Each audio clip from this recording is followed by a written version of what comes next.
भारत से डर के पाकिस्तान के प्राइम मिनिस्टर ने इस हफ्ते में दूसरी बार भारत के सामने गिड़गिड़ा के कहा है कि प्लीज हमसे बात कर लो।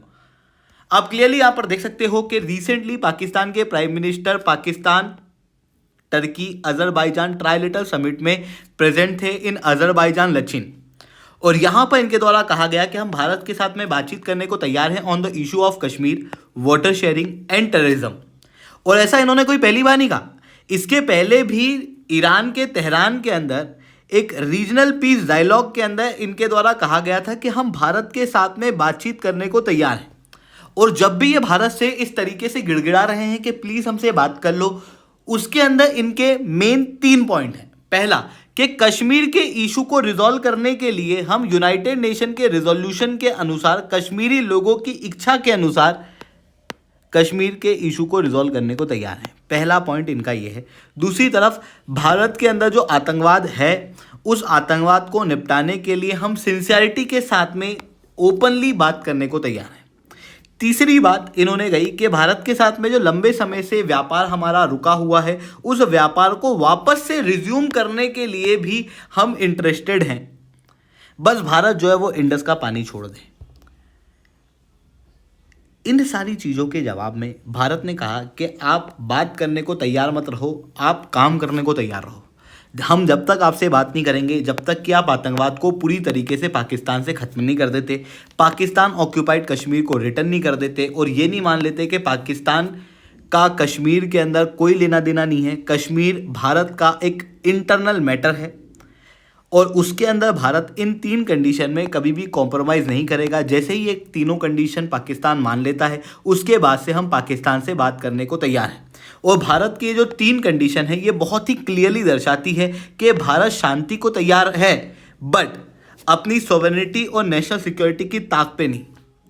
तो ये चीज़ यहाँ पर देखने को मिली है। अब बात आती है कि पाकिस्तान यहाँ पर इतना बैकफुट पे क्यों आ गया, भारत से बार बार क्यों गिड़गिड़ा रहा है कि प्लीज़ हमसे बातचीत कर लो, प्लीज़ जो इश्यूज़ है वो रिजॉल्व कर लो। और भारत का इतना फर्म स्टैंड पाकिस्तान के खिलाफ क्यों है, भारत को यहाँ पर क्या और एक्शन लेने चाहिए, इन सारी चीज़ों को मैं शुभेंद्र चौहान डिटेल में आप लोगों के साथ में चर्चा करूंगा। बट उसके पहले आप लोग मेरे साथ में SR टेलीग्राम ग्रुप के ऊपर जुड़ सकते हो। मेरे क्लास की अपडेट, PPT, PDF सब कुछ आपको मिल जाएगी। UPSC CSE की तैयारी करना, इंडिया के टॉप एजुकेटर से ऑफलाइन क्लास के अंदर पढ़ना है, आप लोगों के पास अच्छा मौका है। अनअकैडमी में केवल ऑनलाइन नहीं रहा है, अनअकैडमी में ऑफलाइन भी आ चुका है। दिल्ली करोलबाग मुखर्जी के अंदर, प्रयागराज से सिविल लाइन विभाग के पटना के अंदर ऑलरेडी हमारे सेंटर्स खोले जा चुके हैं। जुड़ना चाहते हो तो संभव पे कांटेक्ट कर सकते हो। इसके अलावा मंथली करंट अफेयर्स की मैगजीन, प्रीवियस ईयर के क्वेश्चन, प्रीलिम्स के मॉक टेस्ट, NCERT के नोट्स की summary free of cost download करना है। नीचे डिस्क्रिप्शन के अंदर मैंने लिंक दी हुई है, वहाँ से आप लोग डाउनलोड कर सकते हो। चलिए दोस्तों, आप समझने का प्रयास करते हैं यहाँ पे क्या हुआ है। देखो, बेसिकली पाकिस्तान जो है वो भारत से अभी इस समय पर डरा हुआ है, क्योंकि पाकिस्तान की जो हालत है वो एक तरफ तो खराब हो रही है, दूसरी तरफ जो ऑपरेशन सिंदूर है भारत का वो अभी भी कंटिन्यू है।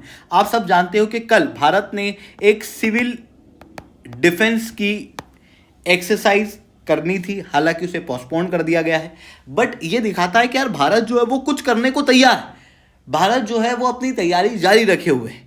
और दूसरी तरफ पाकिस्तान तैयार नहीं है किसी भी चीज़ के लिए, क्योंकि पाकिस्तान 81% तक हथियारों के लिए चाइना के ऊपर डिपेंडेंट है।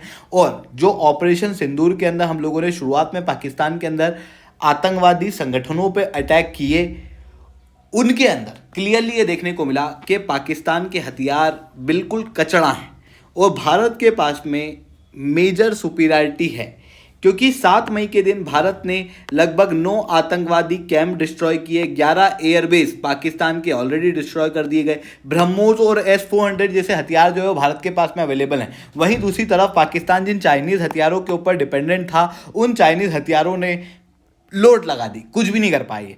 और पाकिस्तान को ये बात समझ में आ गई कि भाई चाइना के हथियार जो हैं वो कुछ भी नहीं है, बिल्कुल कचरा हैं, डब्बे हैं, बस दिखने में सुंदर हैं, पर ओरिजिनल में जब युद्ध में जाते हैं तो इनकी हालत जो है वो पछता हो जाती है।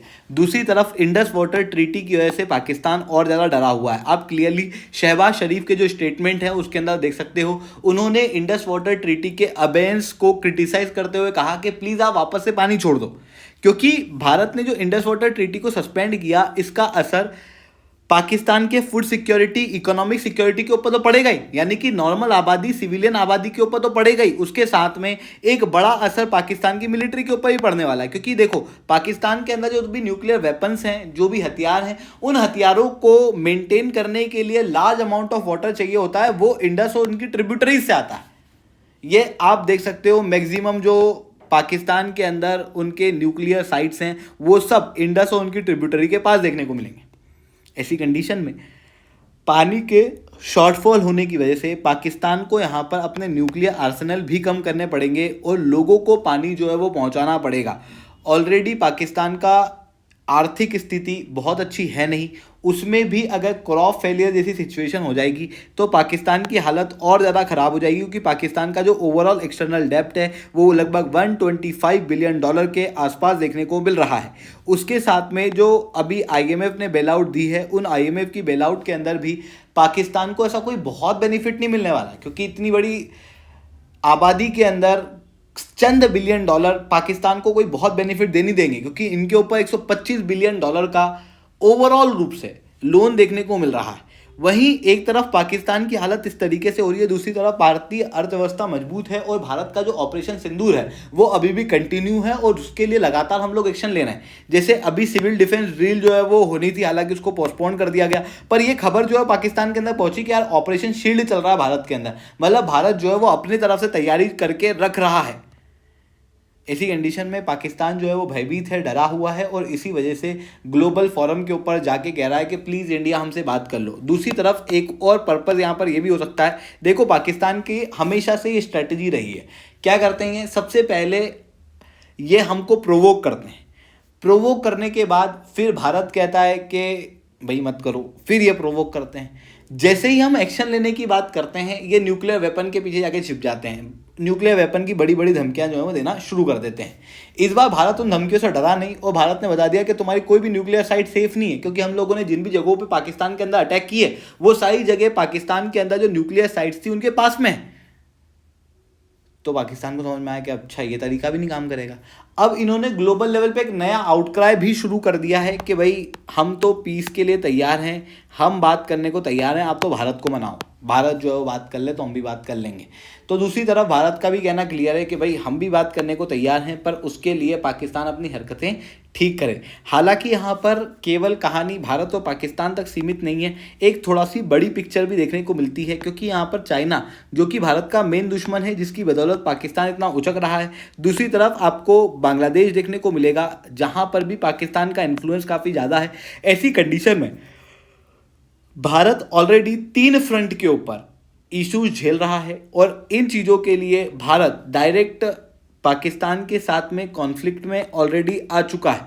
चाइना जो है वो अभी थोड़ा सा पीछे है, बांग्लादेश ने भी अभी तक डायरेक्ट कॉन्फ्लिक्ट नहीं किया है, जितनी भी बातें हुई हैं वो सब बोल बच्चन के अंदर हुई है। उन सारी चीज़ों के बावजूद भी हमने पाकिस्तान के ऊपर एक्शन लेने से पहले ज़्यादा लोड लिया नहीं कि भाई ये दूसरी कंट्रियां क्या करेंगी, क्योंकि भारत का स्टैंड बहुत क्लियर है कि हमारी नेशनल सिक्योरिटी हमारे लिए सबसे ज़्यादा इंपॉर्टेंट है और उसके लिए हम सारे एक्शन लेंगे। हम कोई भी डायलॉग प्रेशर के अंदर पाकिस्तान के साथ में या फिर किसी भी देश के साथ में नहीं करेंगे।